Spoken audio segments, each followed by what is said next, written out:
Right हमारी उधर से स्टार्ट हुई। ये देखिए रोड नीचे भी जा रही है, सारा काम चल रहा है। जहाँ जहाँ फिंगर जाएगी वो साइड देखिए एंड तक, वो नीचे सारे काम कर रहे हैं मजदूर लोग। देखो एंड तक राइट वहाँ से स्टार्ट हुई ये रोड का काम।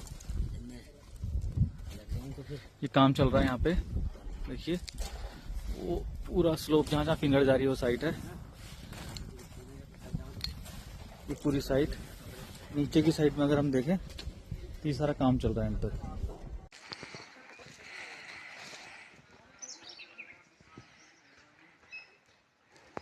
लास्ट का पॉइंट ये है, वैसे तो इस तरीके से आ रही है।